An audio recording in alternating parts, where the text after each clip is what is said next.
வணக்கம் மக்களே, நாம இந்த ஆரோக்கியமான பதிவில் இஞ்சியில் நிறைந்துள்ள மருத்துவமைகளை பற்றி நம்ம விளக்கமாக பார்க்க போகிறோம். நம்ம அன்றாடம் சமையலில், உணவுகளில், அதே போல் டீ காஃபியில் கூட இஞ்சி நம்ம பயன்படுத்திகிட்டே இருக்கலாம். இதன் மூலமாக நம்மளுடைய உடல் உறுப்புகள் ஆரோக்கியமாக இருக்கும். நம்மளுடைய உடலில் இருக்கக்கூடிய கழிவுகள்லாம் வெளியேற்றப்பட்டு நீண்ட நாட்கள் நம்ம ஆயுளோட வாழலாம். இப்போ இஞ்சியில் பார்த்தீங்கன்னா பொட்டாசியம் நிறைந்திருக்கு, மெக்னீசியம் போன்ற ஊட்டச்சத்துக்கள் இருக்குது, கலோரிகள், கார்போஹைட்ரேட்டுகள், புரதம் ஆகியவையும் இருக்குது. இது லோ கிளைசமிக் இண்டெக்ஸ் இருக்குது அப்படின்றதுல சுகர் ப்ராப்ளம் இருக்கிறவங்களாம் இஞ்சி எடுத்துக்கொள்ள ரொம்ப ரொம்ப அவசியம். ஸோ நம்மளுடைய உடல்களில் ஏற்படக்கூடிய வீக்கங்களை குறைக்கிறதுல ஆரம்பிச்சு எந்த நோயுமே அட்டாக் ஆகாமல் தடுத்து இஞ்சி நமக்கு என்னென்ன மாதிரியான மருத்துவமைகளை கொடுக்குது அப்படின்றத விளக்கமாக பார்ப்போம். அதை பற்றி பார்க்கறதுக்கு முன்னாடி இந்த வீடியோவுக்கு மட்டும் ஒரு லைக் கொடுத்துட்டு இந்த தகவலை உங்களுக்கு தெரிஞ்சவங்களுக்கும் ஷேர் பண்ணிடுங்க.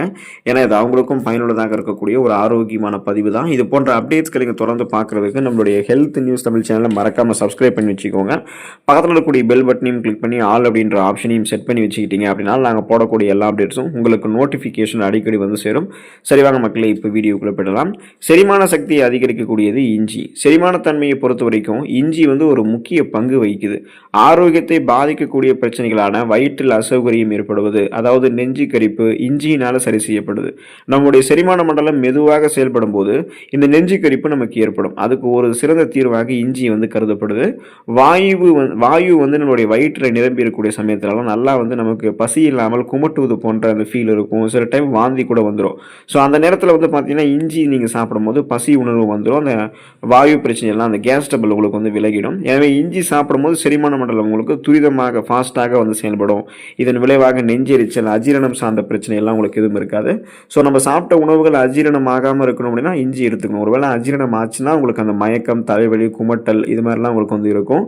அதே போல் உணவுகள் உங்களுக்கு செரிமானம் ஆகிறதுக்கு இஞ்சி ஹெல்ப் பண்ணும். செரிமானமான உணவுகள் ஊட்டச்சத்துக்களை உறிஞ்சி மீதம் இருக்கக்கூடிய கழிவுகளை நம்மளுடைய குடல்கள்லேருந்து வெளியேற்றிடும். இதனால் சீரற்ற குடல் இயக்கம், கடுமையான மலச்சிக்கல், வயிற்று வலி, வாயு பிரச்சனை, வயிற்றுப்போக்கு, பேதி இந்த மாதிரி எந்த பிரச்சனையுமே இஞ்சியை நம்ம எடுத்துக்கிட்டோம்னா நமக்கு ஏற்படாது.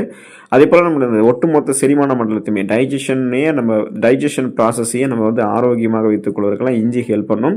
உடலில் நோய் எதிர்ப்பு சக்தியை அதிகப்படுத்தக்கூடியது இஞ்சி. ஸோ நம்மளுடைய இம்யூன் பவர் இன்க்ரீஸ் பண்ணால் இஞ்சி நம்ம எடுத்துக்கணும். நமக்கு இஞ்சியினுடைய தனித்துவமான காரசுவை, மூக்கை துளைக்கக்கூடிய வாசனை, சுண்டி இழுக்கக்கூடிய ருசி அப்படிலாம் நமக்கு தெரியும். அதனால தான் நம்ம உணவுகளை எடுத்துக்கிறோம், டீ காஃபி நம்ம எடுத்துக்கிறோம். இதுக்கு காரணம் என்னன்னு பார்த்தீங்கன்னா இஞ்சியில் இருக்கக்கூடிய ஜிஞ்சரால் அப்படின்ற அந்த ஒரு வேதியியல் கலவை தான். ஸோ இந்த கலவை நம்முடைய நாக்கில் இருக்கக்கூடிய கார சுவை ஏற்பிகளை, சுவை மொட்டுக்களை செயல்பட தூண்டிவிடும். உடனடியாக நம்மளுடைய உடலுக்கு ஒரு சத்து வேண்டும் அப்படின்னா இஞ்சியை சேலட் மாதிரி செஞ்சு சாப்பிடலாம், அல்லது இஞ்சி டிகாக்ஷன், இஞ்சி டீ குடிக்கலாம்.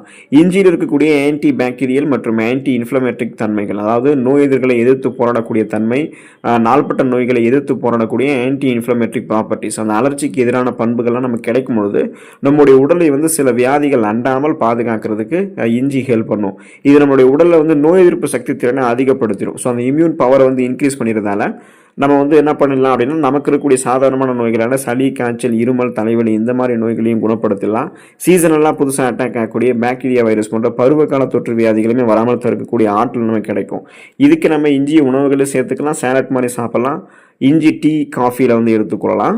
ரத்த கொதிப்பை குறைக்கக்கூடியது இஞ்சி. இஞ்சி நம்முடைய ரத்த நாளங்களை விரிவடைய செய்யக்கூடிய ஆற்றல் கொண்டு இருக்கு.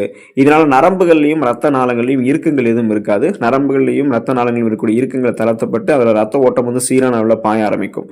ஒருவேளை உங்களுக்கு நரம்புகளில் இறுக்கம் தின்பட்டு அங்கே ரத்த ஓட்டம் சரியான அளவில் பாயல் அப்படின்னா தான் பிபி என்று சொல்லக்கூடிய பிளட் ப்ரெஷர், அந்த ரத்த அழுத்தம் தொடர்பான பிரச்சனைகள்லாம் ஏற்படும். ஸோ இது மாதிரிலாம் எதுவும் இல்லாமல் ரத்த அழுத்தத்தையும் குறைக்கணும், அதே போல் ரத்த கொதிப்பையும் குறைக்கணும் அப்படின்னா இதுக்கு நீங்க மருந்து மாத்திரைகளை உட்கொள்ள வேண்டாம். நீங்க என்ன பண்ணணும் அப்படின்னா உங்களுடைய உடல்ல ரத்த ஓட்டம் சீரான அளவில் வைக்கிறதுக்கு, உங்களுக்கு அந்த ரத்த கொதிப்பு குறைக்கிறதுக்கு பொட்டாசியம் ஹெல்ப் பண்ணும். அதனால இஞ்சி பொட்டாசியம் இருக்கு.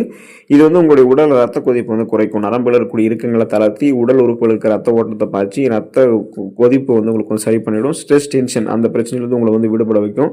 இதுக்கு நீங்க என்ன பண்ணணும்னா இஞ்சி உணவுகளை சேர்த்துக்கொள்ள வேண்டியது அவசியமாக இருக்கு. இதை நீங்க மாத்திரைகளோட சேர்த்து உட்கொள்ளணும். அப்போ அது மாதிரி எடுத்துக்கிட்டு இருக்கீங்க அப்படின்னா தொடர்ந்து என்ன ஆகும் அப்படின்னா உங்களுடைய ரத்த கொதிப்பு பிரச்சனைகள் நீங்கள் விடுபடலாம்.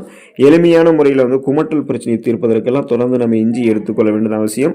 வயிற்றில் இருக்கக்கூடிய அனைத்து பிரச்சனைகளையுமே எளிமையாக சரி செய்யக்கூடிய ஆற்றல் இஞ்சிக்கு மட்டும் இருக்குது. அப்போ பார்த்தீங்கன்னா கீமோதெரப்பி எடுத்துக்கொண்டவர்கள் மற்றும் காலை நேரத்தில் குமட்டல் பிரச்சனை ஏற்படக்கூடிய நபர்கள், அந்த அல்சர் பிரச்சனை இருக்கிறவங்களுக்கு அந்த குமட்டல் பிரச்சனைலாம் ஏற்படும். ஏன்னா அவங்க உணவுகள் சரியாக செரிமானமாகாது, கேஸ் டபுள் அதிகமாக வயிறில் ஃபார்ம் ஆயிருந்ததுன்னா நெஞ்சரிச்சிருந்தாலும் குமட்டல் பிரச்சனைலாம் வரும். ஸோ இதெல்லாம் க்யூர் பண்ணுறதுக்கு இஞ்சி தான் உங்களுக்கு வந்து சரியான தீர்வு. அதை பயன்படுத்தி நீங்கள் பலன் பெறலாம். வயிற்றில் இருக்கக்கூடிய அந்த அமிலங்களை வந்து கரெக்டான லெவலில் சுரக்க வச்சு உணவுகளை சரியாக செரிமானம் பண்ண வச்சு உங்களுக்கு அந்த வாந்தி ஏற்படக்கூடிய குமட்டல் ஏற்படக்கூடிய உணர்வை வந்து இஞ்சி சரி பண்ணிடும். கூடுதலாக செரிமானத்தையும் ஆரோக்கியமாக பராமரித்து மேலும் உங்களுக்கு அந்த குமட்டல் வாந்தி இது மாதிரிலாம் எதுவும் வராமல் இஞ்சி பாதுகாத்துக்கும். ஸோ இப்போ வந்து நீங்கள் ட்ராவலெல்லாம் இருக்கீங்க அப்படின்னா உங்களுக்கு அந்த குமட்டல் பிரச்சனை இருக்குன்னா இஞ்சி வந்து நீங்கள் உணவுகளை சேர்த்து கொண்டுட்டு இருக்கும்போது இஞ்சி ஸ்மெல்லு நீங்கள் நுகரும் பொழுது இஞ்சி கலந்து தண்ணீர் டீ காஃபி டிகாக்ஷன் எல்லாம் குடிக்கும் போதெல்லாம் அந்த குமட்டல் பிரச்சனை உங்களுக்கு வந்து இருக்காது. நீங்கள் நலமோடு வாழலாம். தொடர்ந்து இஞ்சி இந்த மாதிரி முறைகள் எடுத்துக்கோங்க. உடல்கள் இருக்கக்கூடிய கழிவுகளை வந்து வெளியேற்றி கொண்டு பல ஆண்டுகள் நலமோடு வாழக்கூடிய அந்த வாழ்க்கையை பெற்று நலமாக இருங்க. அதுக்கான வாய்ப்புகள் இஞ்சி மூலமாக அதிகமாக கிடைக்கும். அடுத்த ஆரோக்கியமான பதிவில் மறக்காமல் சந்திப்போம். நன்றி மக்களே.